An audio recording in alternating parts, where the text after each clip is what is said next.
የአማራ አውራሪዎች ወረው ይዘውት የነበሩት ግዛት በኃይል እንዲለቁት መገደዳቸውን ተረጋገጠም። ወራሪዎቹ የወረሩትን ግዛት በኃይል እንዲለቁ መደረጋቸውን ተከትሎ የትግራይ ሰራዊት በሶስት አቅጣጫ የሚል ፕሮፓጋንዳ መንዛት ጀምሯል። በሌላ መረጃ የትግራይ ግዛት በኢህአዴግ ዘመን ከ100,000 ስኩዌር ኪሎሜትር ወደ 53,000 እንዲወርድ የተደረገበት ውሳኔ ድጋሚ እንዲታይ ተጠየቀም። የ100 ሚሊዮን ብር ድል ባለቤት የሆነው አነጋጋሪ ወጣት አካል ጉዳተኛና የፈጠራ ባለቤት መቀለ ሲገባ ደማቅ አቀባበል ተደረገለት። የኖርዌይ የስደተኞች ካውንስል ኢትዮጵያን በተፈናቃዮች ቀውስ መረሳት በዓለም በሁለተኛ ደረጃ ላይ ያስቀመጣት። በሌላ መረጃ አምነስቲ ኢንተርናሽናል በኢትዮጵያ መንግስት ምክንያት በትግራይ ህዝብ እየደረሰ ያለውን ሰቆቃ አጋለጠም። በመጨረሻ ኤርትራ አዲስ የድንበር መዝጋት እርምጃ መውሰዷን ተሰምቷል። Ethiopia is a proud country. It's a country of 100 million people. Right. These are the people who even could not manage 10 million people. This is half of the youth. How so? Keep your hands with you, okay? Keep your hands. Just like speak like me, like this. How so, Ambassador? No, please. But that is what I'm saying. Because that is what. Do you know the immigration policy? I'm very sorry to say so. He is in fact, not from the Tigrayan regime. He is, in fact, his own people are dying. He is an Oromo. Look. Because if you go too far, I will go too far. እነዚህና ሌሎች ወቅታዊ የሆኑ መረጃዎችን እናካፍላችኋለን። ከተከዘ ዴሊ ኒውስ ጋር አብራችሁን ነው። በቅድሚያ የ100 ሚሊዮን ብር ድል ባለቤት የሆነው አነጋጋሪ ወጣት አካል ጉዳተኛና የፈጠራ ባለቤት መቀለ ሲገባ ደማቅ አቀባበል ተደረገለት። ኃይላይ ገብረስላሴ የተባለው አነጋጋሪ ወጣት አካል ጉዳተኛና የፈጠራ ባለቤት መቀለ ከተማ ሲደርስ በትግራይ ፕሬዝዳንት ጀነራል ታደሰ ወረደ አቀባበል ተደርጎለታል። በአራተኛው ሀገር አቀፍ የክህሎት ውድድር አሸናፊዎች አንዱ የሆነው ኃይላይ ገብረስላሴ ውድድሩ ማሸነፉን ተከትሎ 10,000 ሄክታር መሬት በአዲስ አበባ መኖሪያ ቤት ከነሙሉ ዕቃዎቹ እንዲሆን በአዲስ አበባ ለወርክሾፕ የሚውል ቦታ ተሸላሚ ሆኗል። ከዚህ በተጨማሪም ለስራ ግባት የሚሆኑ ዕቃዎች ከውጭ ሀገር ያለ ቀረጥ እንዲያስገባ ፍቃድ አግኝቷል። በመቀለ ከተማ የሚገኘው ኃይልሽ ሞዲፊኬሽን ባለቤት የሆነው ኃይላይ ገብረስላሴ ከዚህ በፊት በነበረው ተማሳይ ውድድርም የ100 ሚሊዮን ብር ድል ባለቤት ነው። በአራተኛው ሀገር አቀፍ የክህሎት ውድድር አሸናፊዎች አንዱ የሆነው ኃይልሽ በስራ ክህሎት ሚኒስቴርና በኢፌዴሪ ቴክኒክና ሙያ ስልጠና ኢንስቲትዩት አዘጋጅነት ለተከታታይ 6 ቀናት ሲካሄድ የቆየው አራተኛው ሀገር አቀፍ የክህሎት ውድድር ማጠቃለያ አሸናፊዎች አንዱ ነው። በሌላ መረጃ የኖርዌይ የስደተኞች ካውንስል ኢትዮጵያን በተፈናቃዮች ቀውስ መረሳት በዓለም ሁለተኛ ደረጃ ላይ ያስቀመጣት። የኖርዌይ የስደተኞች ካውንስል ባወጣው ዓመታዊ ሪፖርት በዓለም ላይ ከፍተኛ ተፈናቃይ ቀውስ ውስጥ ወድቀው የተረሱ ካሏቸው 10 ሀገሮች መካከል ኢትዮጵያን በሁለተኛ ደረጃ ላይ ያስቀምጧታል። የብልጽግና መንግስት ምዕራብ ትግራይና ጸለምትን በአማራ ታጣቂዎችና ወታደሮች በማጠር ላለፉት 4 ዓመታት ከ2 ሚሊዮን በላይ የትግራይ ህዝብ በተፈናቃዮች መጠለያ ውስጥ በስቃይ እንዲቆይ ማድረጉን ይታወቃል።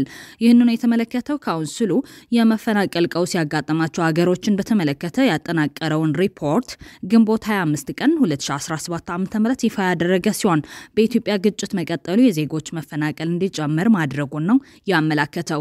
ካውንስሉ ሰብአዊ ቀውስን በተመለከተ ሪፖርት ማውጣት ከጀመረበት ከዛሬ 9 ዓመት ወዲህ ኢትዮጵያ በዓለም ላይ በሰብአዊ ቀውስ ውስጥ ሆነው ከተረሱ ሀገሮች በሁለተኛ ደረጃ ስትቀመጥ ለመጀመሪያ ጊዜ መሆኑን ጠቅሷል። ካሜሮን፣ ኢትዮጵያ፣ ሞዛምቢክ፣ በርኪና ፋሶ፣ ማሊ፣ ኡጋንዳ፣ ኢራን፣ ኮንጎ፣ ሆንዱራስ እና ሶማሊያ በካውንስሉ ሪፖርት በቅደም ተከተል ተካተዋል። በሌላ መረጃ አምነስቲ ኢንተርናሽናል በኢትዮጵያ መንግስት ምክንያት በትግራይ ህዝብ የደረሰ ያለውን ሰቆቃ አጋለጠም። አምነስቲ ኢንተርናሽናል በመንግስት ቸልተኝነት በጦርነትና በአየር ንብረት ለውጥ ሳቢያ በድርቅ በተጎዳቸው ትግራይ የህዝቡ የዕለት ተዕለት ኑሮ በህይወት የመቆየት ወይም አለመቆየት ትግል ሆኗል ሲል የዓለም የአካባቢ ቀንን በማስመልከት መልእክት አስተላልፏል። ድርጅቱ በጦርነት በግጭቶችና በመፈናቀል ሳቢያ በዓለም ዙሪያ በሚሊዮኖች የሚቆጠሩ ሰዎች ንጹህ አየር፣ የመጠጥ ውሃና መሬትን ጨምሮ ደህንነቱ ይጠበቃል እና ጤናማ አካባቢ ተነፍገዋል ብሏል። ሁሉም መንግስታት የሰዎችን ውሃ የማግኘት መብት እንዲያረጋግጡም ድርጅቱ ጠይቋል። ኤርትራ በኢትዮጵያ ላይ ተጨማሪ እርምጃ መውሰዷን ተሰምቷል። ኤርትራ ይህንን እርምጃ የወሰደችው ከኢትዮጵያ በኩል ከፍተኛ ውግዘት እየደረሰባት ባለበት ወቅት ነው። ሰሞኑን በዩናይትድ ስቴትስ በካናዳና አውሮፓ የሚኖሩ በፒኤችዲ ደረጃ ያሉ የኦሮሞ ምሁራን የኤርትራውን ፕሬዝዳንት ኢሳያስ አፈወርቂ ኦሮሞማ መልእክት በማውገዝ ደብዳቤ ጽፈውላቸዋል። እንዲህ ይላል።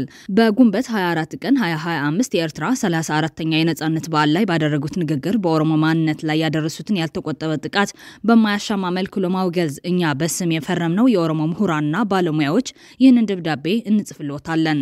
የኢትዮጵያ የብልጽግና ፓርቲ ላይ ያነጣጠረ የሚመስለው ይህ ንግግር በኦሮሞ ማንነት ላይ ግልጽና ከባድ ጥቃት ፈጽሟል። የእርሶ ንግግር ከፍተኛ ቅሬታን የፈጠረና ኤርትራ በህዝባችን ዘንድ የነበራትን አዎንታዊ አመለካከቶችና አስተያየቶችን አበላሽቷል።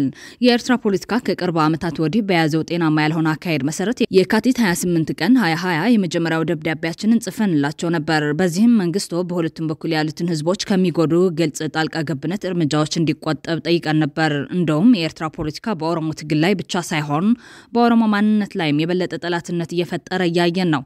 ሰሞነኛ ንግግሩንም በኦሮሞ ህዝብ ላይ ያነጣጠረ ተንኳሽ መልእክት አድርገን ወስደነዋል የሚል ነው። ከዚህ በተጨማሪ ኢሳያስ አፈወርቂ በአፍሪካ ቀንድ በኩሽና ሴም ቋንቋ ተናጋሪዎች መካከል ጥላቻን በመፍጠር ውጥረትና ግጭት እንዲፈጠር እየሰሩ ነው ሲሉ አምባሳደር ዲና ሙፍቲ መተቸታቸው ይታወቃል። ፕሬዝዳንቱ ኢትዮጵያና ሰፊውን የአፍሪካ ቀንድ ለማተራመስ የሚያደርጉትን ጥረት እንዲቀጥሉ ሊፈቀድላቸው አይገባም ሲሉም አሳስበዋል። አምባሳደር ዲና ሙፍቲ በጽሁፋቸው የኤርትራ ፕሬዝዳንት የኦሮሞ ማህበረሰብ በኢትዮጵያ ውስጥ እንዲጠላ ለማድረግ እየሞከሩ ነው ሲል ገልጿል። አምባሳደሩ ለዚህም ፕሬዝዳንቱ ፍጹም ያልተረዱትን ጽንሰ ሐሳብ ኦሮሞማን በንግግራቸው ጠቅሰዋል ሲል ተችቷል። ከዚህ አልፎም የኤርትራ መንግስት ጦሩን ከኢትዮጵያ ሉዓላዊ ግዛቶች እንዲያስወጣ ዓለም አቀፉ ማህበረሰብ ጫና እንዲያደርግ ጥሪ ያቀረቡት አምባሳደር ዲና ሙፍቲ የያዟቸውን ግዛቶች በተመለከተ ከቢቢሲ ለቀረበላቸው ጥያቄ እነሱ ያውቋቸዋል ሲሉ መናገራቸው ይታወሳል። አምባሳደሩ የኤርትራ ሰራዊት በትግራይ የለም ሲሉ እንደነበር ይታወቃል። አሁን ግን አምባሳደር ዲና ሙፍቲ ሆርን ሪቪው በተባለ ድረገጽ ላይ የኤርትራ መንግስት ወታደሮችን ከኢትዮጵያ ግዛቶች እንዲያስወጣ መጻፋቸውን ተከትሎ ቢቢሲ የኤርትራ ወታደሮች በየትኞቹ ቦታዎች ውስጥ እንደሚገኙ ላቀረበላቸው ጥያቄ ነው ይህንን ምላሽ የሰጡት። አምባሳደሩ ይህንን በዝርዝር ለመናገር በጣም አስቸጋሪ ነው፣ ይሄ የቆየ ነገር ስለሆነ ይህንን በዚህ ደረጃ እነሱ ያውቁታል ብሎ ማለፍ ይሻላል ሲሉ ግዛቶችን በስም ሳይጠቅሱ አልፈውታል። በወቅቱ የውጭ ጉዳይ ሚኒስትር ቃል አቀባይ የነበሩት ዲና ሙፍቲን ጨምሮ ሌሎች የመንግስት ባለስልጣናት የኤርትራ ወታደሮች በጦርነቱ እየተሳተፉ ነው መባላቸውን መሰረተ ቢስ በማለት ሲያጣጥሉ መቆየታቸው አይዘነጋም። ሲባል የነበረውን ቢቢሲ ጠቅሶ ከጊዜ በኋላ ወደ ኢትዮጵያ ድንበር ዘልቀው ገብተው ይሆን የሚል ጥያቄ አምባሳደር ዲናን ጠይቋቸው ነበር። በሰጡት ምላሽ መገፋፋት አለ፣ የቆየ ጉዳይ ነው፣ መግባት መውጣት ያለ ነገር ነው፣ ይህንንም በዚያ ደረጃ ማየት ነው የሚሻለው ብለዋል። ነገር መተቸት ላይ ትኩረታቸውን አድርገዋል ብለዋል። ፕሬዝዳንት ኢሳያስ በአገሪቱ ነጻነት ባላ የውጭ ኃይሎች በብልጽግና ወኪላቸው አማካኝነት የኢትዮጵያ ህዝብ ላይ ላለፉት 5 ዓመታት ያወጁት ጦርነት ምን ያህል ተስፋ እንደቆረጡ የሚያሳይ ነው በማለት መናገራቸው ይታወሳል። የሻዕቢያና አምባሳደር ዲና ሙፍቲ ፍጥጫ አሁን የጀመረ አይደለም። በዘመነ ኢህአዴግም በ2008 ዓ.ም በነበረው የቄሮ አመጽም ከኤርትራ አምባሳደር ሰመረ ርዕሶም ጋር በኬንያ ቴሌቪዥን ዱላ ቀረሽ ክርክር አድርገው ነበር። They have killed 400 Oromos, peaceful protesters in Ethiopia. I think this is an absolute lie. Please, it was a BBC it's report. An absolute lie. This is a government of 7 million people, whom half of the people are flooding the country. Why the killings did not happen? Even Ethiopia, even degenerates to talk about the internal situations of Ethiopia. Even Minister Getachew Reda. But you are also talking about the internal... 7 million people who have... Ambassador said you are also speaking about the internal matters of Eritrea. But let's calling the Eritrean regime Otherwise, Ethiopia is a proud country. It's a country of 100 million people. Right. These are the people who even could not manage under 10 million people. This is half of the youth. How so? Keep your hands with you, okay? How so? Keep your hands. How just so? speak like me, like this. How so, Ambassador? No, please. But that is what I'm saying. Because that is what. Do you know the immigration policy? I'm very sorry to say so. He is, in fact, not from the Tigrayan regime. He is, in fact, his own people are dying. He is an Oromo. Look. Because if you go too far, I will go too far. You have served even the Mengistu regime. You have been insulting this very regime. You have been insulting this very regime. That is not the case. That is why do you go too far? If you go too far, I will go far. Your Excellency. Your Excellency. No, please. May I speak calmly? Would you please restrain him from intervening? Don't worry. Okay. Go ahead. Let me speak. Please do. It was a very easy solution. Because I'm very sorry. Eritreans are killing their people because of Ethiopia. Eritreans are flooding Eritrea because of Ethiopia. I am very sad. Not only to Eritrea. Please. Somalis are being killed by you. I'm sad, but this is a government under sanction, not by Ethiopia only, by the international community, the African Union, the United Nations, has put this government under sanction twice. They are still under sanctions because of what they are doing. And that is I where wish, we have to I wish they change that. Because, you know, I hope, you know, I hope I dream that this minority government will come into its senses. This is a government who has never known elections please, for Your years. Excellencies, I'm this sorry, is a I have to leave it at that. This is my Thank you talking for about the watching minority. Worldview. Ambassadors, Your Excellencies. በትግራይ ጦርነት መሐልም ኤርትራውያን ሀገራቸው አይወዱም በሚል ንግግራቸው አነጋጋሪ ሆነው ነበር። ባዶ ያንዳንዱ ኤርትራዊ ባሁኑ ሰዓት ምናልባት ሰው አይጠይቅም እንጂ ቢጠየቅ ከኢትዮጵያ ጋር የተለዩበትን ቀን አያከብሩት አይወዱት ውጭ ያሉት እናገራሉ። በኢትዮጵያም በኩል ዘሴም ስሜት ነው ያለው። አሁን የኢትዮጵያና የኤርትራ ጉዳይ የከረረ ሲሆን ኤርትራም እርምጃ ለመውሰድ መገደዷን ነው እየገለጸች ያለችው። ኢትዮጵያ ወደብ አልባ ብቻ ሳይሆን በሀገር ክልል የተቆለፈች ነች ያሉት የሻዕቢያ መገናኛ ዘዴዎች ምክንያቱም ለዓለም አቀፍ የአየር ትራንዚት በጎረቤት ሀገራት ላይ ጥገኛ ነች በማለት የኤርትራ የአየር ክልል ለኢትዮጵያ በረራዎች ዝግ እንዲሆን መደረጉን አስታውቋል። የኤርትራ መንግስት የኢትዮጵያን አየር መንገድ የአየር ክልሉን እንዳይጠቀም ከልክሏል። በጣም ከባድ ዜና ነው ያገኘሁት። የውጭ ጉዳይ ሚኒስትሩ ጌዲዮን ጢሞቴዎስ ከተናገራቸው ነገሮች እኔ በጣም ከባድ የሆነው ነገር ዛሬ ተናግሯል። ምናልባትም ቀይ መብራት የሚበራበት ሰዓት ላይ ደርሰናል። የኤርትራ መንግስት የኢትዮጵያን አየር መንገድ የአየር ክልል እንዳይጠቀም ከልክሏል። ይሄ በጣም አደገኛ ዜና ነው። በነገራችን ላይ የኢሳያስ መንግስት እቅዱ ምን ነበረ? መጀመሪያ በመሬት ይዘጋሉ፣ ቀጥሎ በአየር ይዘጋሉ። ከግብጽ ጋር የተስማማው ኢሳያስ ይሄንን ነው። መሬቱንም እንዝጋባቸው፣ ቀጥለን አየሩን እንዝጋባቸው። መሬቱን ለመዝጋት ጥምር የሆነ የጥፋት ዘውግ ትሪያንጉላር የሆነ አደራጁ። በሶማሊያ በግብጽና በኤርትራ የእርኩሶች ትሪያንግል ምንድነው ያን ያደረጉት? ኢትዮጵያን በምድር ለመዝጋት ነው። ቀጥሎ ደግሞ በአየር ለመዝጋት። ይሄ ዛሬ ተሰምቷል። ማንንም ቆም ብሎ የሚያየው መሆን አለበት ብያለሁ። ኢትዮጵያ ውስጥ የሆነ ያለው ነገር በጣም ገራሚ ነው። ሀገሪቱ በመርህ ሳይሆን በዘፈቀደ የአጭር ጊዜ ጥቅምን በማከለ ሐሳብ የምትመራ ስለሆነ አይሆኑ ቅርቃር ውስጥ ገብታ ከአንዱ ችግር ወደ ቀጣዩ ከአንዱ ጦርነት ወደ ሌላ መሸጋገር እጣፈንታ ሆኗል። በልጽግና የአማራ ኃይሎችና ሻዕቢያን ከጎና አሰልፎ ትግራይን ሲወጋ አስተዋይ የሆኑ መካሪዎች ይህንን ያልተቀደሰ ጋብቻ በፍቺ መጠናቀቁን የማይቀር መሆኑን ብቻ ሳይሆን ፍቺውም ሰላማዊ እንደማይሆን ሲያሳስቡ በእርግጥም የሰማቸው አልነበረም። በቅድሚያ ወያኔ ይደምሰስ እንጂ ቀሪው ገብስ ነው ተባለም። የትግራይ ጦርነት ጋብ ሲል የተፈራው የጋብቻ መፍረስ ደረሰ። እንደተተነበየውም ፍቺው ሰላማዊ አልሆነም። በየቀኑ የደም ዋጋ ያስከፈለ ነው ብቻ ሳይሆን እስካሁን ከተከፈለው በላይ ለማስከፈል እያኮበኮበ እንደሆነ እየሰማን ነው። የአማራ ኃይሎች ፋኖዎች የመሳሪያ አፈሙዛቸውን ከትግራይ ወደ ብልጽግና ዙረው እየተታኮሱ ነው። ሻዕቢያም ለጦርነት እየተዘጋጀ መሆኑን እያወጀ ነው። የሻዕቢያና የፋኖ ሰለባ ሆነው የቆዩት የትግራይ ኃይሎች ነገሩን በአንክሮ እየተከታተሉ ነው። በዚህ ሁኔታ ጦርነት በማናኛውም ጊዜ ሊነሳ እንደሚችል መገመት የፖለቲካ ሳይንስ ጠበብት መሆንን አይጠይቅም።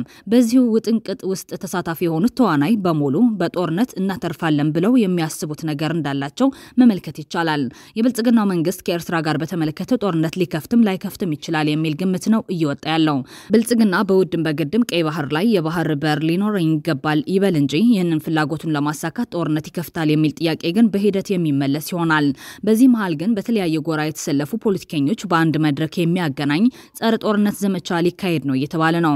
በአገሪቱ በተለያዩ አካባቢ ያሉ ግጭቶች እንዲቆሙ በንጹሃን ላይ የሚፈጸም ግድያ እንዲገታና ሰላም እንዲሰፍን በአካል ተገናኝተው የማይተዋወቁ ፖለቲከኞችን ጨምሮ 100 ሺዎችን ያሳተፈ የበየነ መረብ መድረክ መዘጋጀት ተነግሯል። በዚህ ለመጀመሪያ ጊዜ በበየነ መረብ ይካሄዳል በተባለ ዝግጅት በተለያየ ቦታ የሚገኙ የፖለቲካ መሪዎች ለመጀመሪያ ጊዜ አንድ ላይ ቀርበው መንግስት በየአካባቢው ከፍቷል ያላቸውን ግጭቶችን ጨምሮ የጦርነት ዝግጅት እንዲያቆም ለመቃወም ቀጠሮ መያዛቸውን የዝግጅቱ አስተባባሪዎች አስታውቀዋል። ጦርነትን ከመቃወም ጎን ለጎን ሰላም እንዲመጣ ጥሪ ማቅረብ የፕሮግራሙ ዓላማ እንደሆነ የተነገረለት ይህ መድረክ ቅዳሜ ግንቦት 30 2017 ዓ.ም ከቀኑ 11 ሰዓት ጀምሮ ለማካሄድ ቀጠሮ ተይዟል። ዝግጅቱ በተለያዩ ሚዲያ አማራጭ ስለሚሰራጭ ህዝቡ በቀጥታ እንዲከታተል አዘጋጆቹ ጠይቀዋል። የአማራ ወራሪዎች ወራው ይዘውት የነበሩት ግዛት በኃይል እንዲለቁት መገደዳቸውን ተሰማ። ወራሪዎቹ የወረሩትን ግዛት በኃይል እንዲለቁ መደረጋቸውን ተከትሎ የትግራይ ሰራዊት በሶስት አቅጣጫ ሊያጠቃን ነው የሚል ፕሮፓጋንዳ መንዛት ጀምረዋል። የአማራ ወራሪ ኃይሎች ከትግራይ በተጨማሪ ከሌሎች የኢትዮጵያ ክልሎች ግዛቶችን ለመውረር በኮሚቴ ሲደራጁ መቆየታቸውን ይታወቃል። የራያ መተከል የጠለምትና የሸዋደራ አማራ ወሰንና ማንነት አስመላሽ ኮሚቴዎች በጋራ ለመስራት ጥምረት መመስረታቸውን ገለጹ።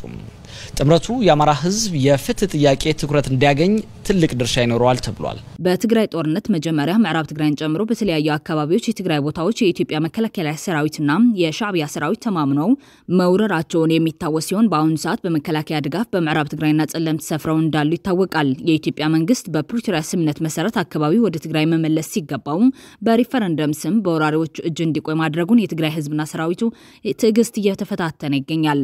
የብልጽግና መንግስት እንደሚለው በታሪክና በሪፈረንደም የሚፈቱ የትግራይ ህዝብ ሉዓላዊ መሬት ላይ ከሆነ የትግራይ ህዝብ የሚጠይቀው ሉዓላዊ መሬቱም እንዳለው ሳንዘነጋ በተጨማሪም በአማራና በቤንሻንጉል መተከል በአማራና በኦሮሚያ ደራ በኦሮሚያና በሶማሌ በአማራና በአፋር ወዘተ የወሰን ይገባኛል ጥያቄዎች አሉ። እነዚህም በሪፈረንደም ይፈታሉ ማለት ነው። ራሹ ከዚህ ይበልጣል አይደል? ርዝመቱ ከዚህ እስከ ግቢ በር ነው የሚያክለው፣ ረጅም ነው እና ጌታቸው የተቀመጡት ድንጋይ ብንወረውር ወይ የሆነ ማይክ ብንወረውር መፈነካካት እንዳንችል ለማድረግ ነው ሰዎቹ አሬንጅ ያደረጉት። እና ስንገባ ጠይቅነው ይሄን አከር መራራቅ ለምንድን ነው ያስፈልገው ሲባል አይ ጀስት ኢን ኬዝ የሆነ ነገር እንዳይፈጠር ምናምን ያሉትና እሱን ለመስበር የጀመርነው ከመቀመጫችን ተነስተን ከንግግር በፊት ሄደን ሰላም ባባባል ነው። እና ሰላም ስንባባል ደግሞ ገርማቸዋል ማለት የምትቀራረበው በሌላ ቦታ ላይ ተስማምታ እንኳን ስትለያይ በከፊል ፊት እንደጨፈገ በኩርፊያ ነው የምትጨባበጠው ሰው ማከለ ያስቀምጣልና እሱ የሚያሳየው something is wrong እያደረግነው ያለው ነገር የሀገራችን እያስገባነት ያለው ነገር ህዝባችን ላይ የደረሰው ነገር ላይ ልክ አይደለም ሰው ልትመልሰው ይገባል የሚል ስፒሪት አለው። በዛ ምክንያት ከዛ ተነስተንም ነው በኋላ ለብቻችን መነጋገር የጀመርነው። አይ ቲንክ 11 ከያዝናቸው አጀንዳዎች አንድ 5ቱን በሁለት ቀን እኮ ጨረስነው። ኦልሞስት እየተግባባን ነበር። ይሄን ነውና እኛ ደቡብ አፍሪካ ይሄን ነው ወልቃይት ወደ አማራ ይሁን ወደ ትግራይ ይሁን የሚለው ለመወሰን አይደለም። የፕሪቶሪያው ሳሚትም ይሄን ለመወሰን ስልጣን የለውም። ምን አገባውና ነው ኢትዮጵያ መሬት እዛ ሄድ እዚህ ሄድ የሚለው? እኛ እዛ ሄድ ነው እንዴት ሰላም አመጣን በንግግር ችግሮቻችን እንፍታ ለማለት ነው። ለምን ወልቃይት ተስቦ እዛ ውስጥ እንደሚገባ አላውቅም። ወልቃይት ብቻ እኮ አይደለም ሰሜን ሸዋ ላይ ኦሮሚያና አማራ ጥያቄ አላቸው። እሱም ደቡብ አፍሪካ ሄድ በዚሁ መሃል ነው እንግዲህ የአማራ ወራሪዎች በኃይል ተቋጥረውት ከነበሩት ቦታ በኃይል እንዲለቁ መደረጋቸውን እየተሰማ ያለው። የኦሮሞ ነጻነት ጦር በመተከል ዞን ቡለን ከተማን ከአማራ ወራሪዎች ነጥቆ መቆጣጠሩን የአካባቢው ነዋሪዎች አረጋግጠዋል። ታጣቂዎቹ ወደ ከተማ ሲገቡ መመልከታቸውን ለኢትዮጵያ ኢንሳይደር የአይን እማኝነታቸውን የሰጡ አንድ ነዋሪ 100 ገደማ የሚሆኑ ታጣቂዎች በአንድ መስመር ሲጓዙ ማየታቸውን ተናግረዋል። ከታጣቂዎቹ ውስጥ ገሚሶቹ ቡላ ቀለም ያለው የደንብ ልብስ እንደለበሱና የተቀሩት ግን የሲቪል ልብስ መልበሳቸውን መመልከታቸውን አክለዋል። በቤንሻንጉል ጉሙዝ ክልል በርበርና ድባጤ የሚባሉት አካባቢዎች የሚኖሩ ዜጎችም ይህ ዜና እየተጠናከረ ባለበት ሰዓት ታጣቂዎቹ በከተማቸው ውስጥ እንዳሉ ተናግረዋል። የአማራ ወራሪዎች በአካባቢው ህዝብ ላይ ተደጋጋሚ ጭፍጨፋ ሲያደርጉ መቆየታቸው ይታወሳል። በኃይል የነጠቁትን የመተከል አካባቢ አሁን በኃይል የተነጠቁት ወራሪዎቹ በምዕራብ ትግራይና ጸለምት ተመሳሳይ ዕጣ ፈንታ እንዳይገጥማቸው በመስጋት የትግራይ ሰራዊት ሊያጠቃን ነው የሚል ፕሮፓጋንዳ እያሰራጩ ይገኛሉ። ህወሓት ታጣቂዎቹን ተከዜን አሻግሮ እያስጠጋ ነው ሲል የጠለምት አማራ ማንነት አስመላሽ ገለጸ። የጠለምት አማራ ማንነት አስመላሽ ኮሚቴው እንደ ጠለምት የአማራ ህዝብ ያለንበት ውስጣዊና ውጫዊ ሁኔታ አሳሳቢ መሆኑን በመጥቀስ የሚከተለውን ባለ 6 ነጥብ የአቋም መግለጫ አውጥቷል። ኮሚቴው ህወሓት ፕሪቶሪያ ላይ ከፈረመው ባለ 15 አንቀጽ ሰነድ ውስጥ ሙሉ ለሙሉ ትጥቅ እንደሚፈታና ተዋጊዎቹ በሙሉ ወደ ተሐድሶ ካምፕ እንደሚገቡ ስምምነቱ አስገዳጅ ቢሆንም ይህ በአግባብ አልተፈጸመም ብሏል። አሁንም የአርሚ 7 ሰራዊትና ሆናዊ ቁመናው ዋጋ የኖረው አርሚ 7 ራሱን አደራጅቶ ወልቃይትን ወራለው እያለ መሆኑን መዘገባችን ይታወሳል። ይህን ጦር በሎጂስቲክስ ኃላፊነት የሚመሩት ኮሎኔል ተወልደና ኮሎኔል ወዲ ዘራአብ የሚባሉ ነባር ታጋዮች ሲሆኑ ኮሎኔል ይርጋ ደግሞ የቡድኑ ፐርሶኔል ኃላፊ ናቸው። ኮሎኔል ምሩጽ መረጃና ደህንነት ኃላፊ ናቸው። የሶስት ክፍለ ጦሮች ብቻ ነበሩ።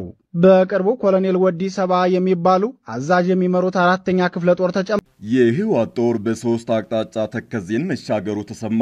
ጦሩ ጠለምትን በሶስት አቅጣጫ የከበባ ቀለበት ውስጥ ማስገባቱ እየተነገረ ነው።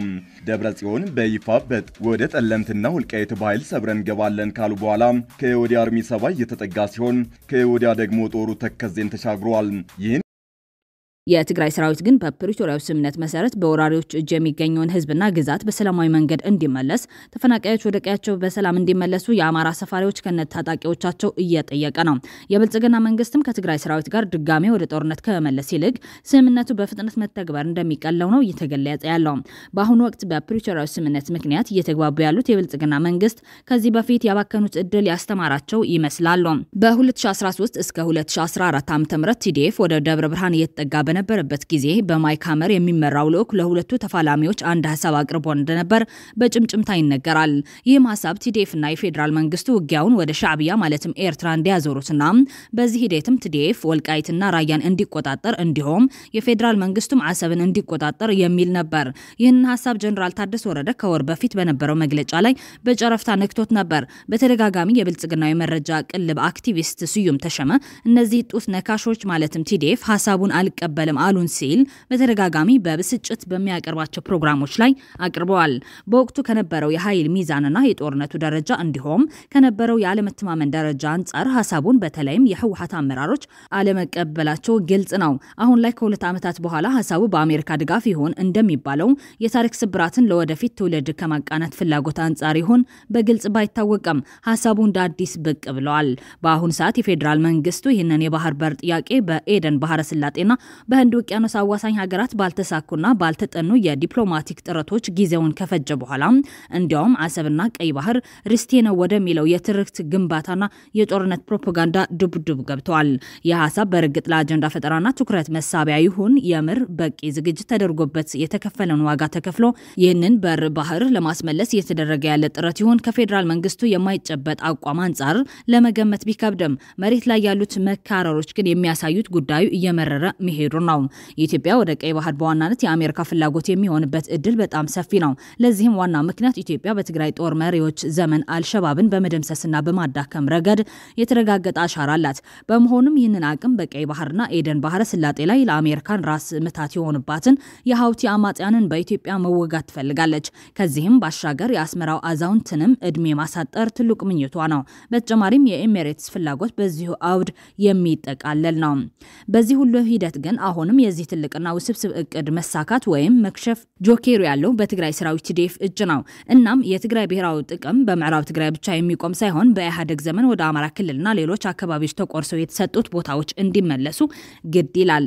የትግራይ ግዛት በኢህአዴግ ማንነት መሰረት ያደረገ ፌደራላዊ ስርዓት ምክንያት ከ100,000 ስኩዌር ኪሎ ሜትር ወደ 53,000 ዝቅ ብለዋል። ከዚህ ውስጥም በአሁኑ ወቅት 40% የሚሆነው በወራሪዎች ስር ይገኛል። በአልውሃ የትግራይ ጠቅላይ ግዛት ክፍለ ሀገር የሚለው ታፔላ በኢህአዴግ ስርዓት እንዲነሳ መደረጉን የሚናገሩት አቶ ገብረ ኢየሱስ መብራቱ በርሀም በደርግ ዘመን ባለስልጣን የነበሩና የትግራይን ግዛታዊ አንድነት ታሪካዊ ሰነዶች የያዙ የቀድሞ ባለስልጣን ናቸው።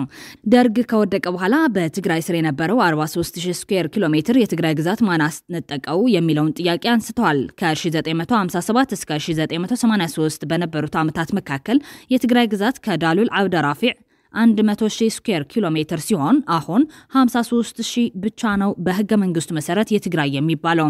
አቶ ገብረ ኢየሱስ መብራቱ በርሀም 1937 እስከ 1983 የነበረችው ትግራይ እስከየት መሆኗን ያውቃሉ። የትግራይ ግዛት ታሪክን የሚመለከት ሰነድ ይዘው በሶስት መንግስታት ማለትም በኃይለ ሥላሴ ደርግና ኢህአዴግ ምን እንደተፈጠረ በመግለጽ ጥያቄው እንዲመለስ ሰላማዊ ትግል እንደማያካሂዱ አረጋግጧል። ለላይ ያነሳው የኮንቴስትድ ኤሪያ የሚለው ያነሳው ሐሳብ አለ። አወዛጋቢ አያወዛግቡ የትግራይ መሬት በህገ መንግስቱ የትግራይ ነው። ምንም ውዝግብ የለው። መፍትሄው ወደ ህገ መንግስት መልሰን በህገ መንግስታዊ መንገድ መመለስ ነው። ህገ መንግስቱ ጥያቄ ካለን በህገ መንግስታዊ ስርዓቱ ተከትለን ህገ መንግስቱ እናስተካክለውና ህገ መንግስቱ ከተስተካከለ በኋላ ጥያቄዎች የሚነሱ ካሉ ይነሱ። ህገ መንግስቱ መሬት ላይ ያለ ተቀዶ ሳይጣል ህገ መንግስቱን ትራንስግሬስ አድርገህ እሱን ተሻግረህ ጥያቄ የምታመጣ ግን ከሆነ ኢትዮጵያ ማቆሚያ አይኖራትም። አሁን በኢትዮጵያ ያሉ ክልሎች ህገ መንግስት የወለዳቸው ናቸው አብዛኞቹ በሙሉ የሉም ማለት ነው ወደዛ ጥያቄ የምትገባ ከሆነ የታሪክ ደግሞ ከሆነ ክርክሩ በእኔ እምነት የግል የረዳ እምነት ነው ትግራይ ጠይቃ ምላሽ የምትጠብቅበት እንጂ ተጠይቃ ምላሽ የምታዘጋጅበት ያለ አይመስልም በታሪክ ከሆነ የግል እምነት ነው መፍትሄው ግን ወደ ህገ መንግስት መመለስ ነው ህገ መንግስቱ ላይ ያልተቋጨ ነገር ፕሪቶሪያም ይሄን ያስገድዳል የማያወዛግብ ትርክት እየፈጠርን አጠቃላይ የአካባቢ ህዝቦቹ ተመሳሳይ ናቸው አብረው የሚኖሩ ናቸው ያጋጨን ያለን የፖለቲካ ሰዎች ነን ስለዚህ የፖለቲካ ሰዎች ህዝቡን ያጋጨን ባንቀጥል ህገ መንግስት ነው መፍትሄ የሚሆነው ህገ መንግስት ጥያቄ ያለው ሰው ህገ መንግስትን አሻሽሎ ነው እንጂ ህገ መንግስቱ ሳይሻሻል ሌላ ጥያቄ ካነሳ መቋጫ ያለው ምናልባት ዛሬ አቅም አለኝ ብሎ እድል አለኝ ብሎ በኃይል የተቆጣጠረው ካለ ለላኛው ደግሞ አቅም አጥቶ ቦታውን የለቀቀ ካለ አቅም በፈጠረ ጊዜ ያ ቫዮለንስ ይቀጥላል ማለት ነው ሰርክል ይሆናል በእኔ እምነት አይወዛግቡም እነዚህ በማያወዛግቡ ሐሳቦች ላይ ባንወዛግብ ጥሩ መስለኛል ክቡራትና ክቡራን የተከዘ ዴይሊ ኒውስ ተከታታዮች ላይክ ሼር ሰብስክራይብ በማድረግ ስለምትከታተሉን እጅግ እናመሰግናለን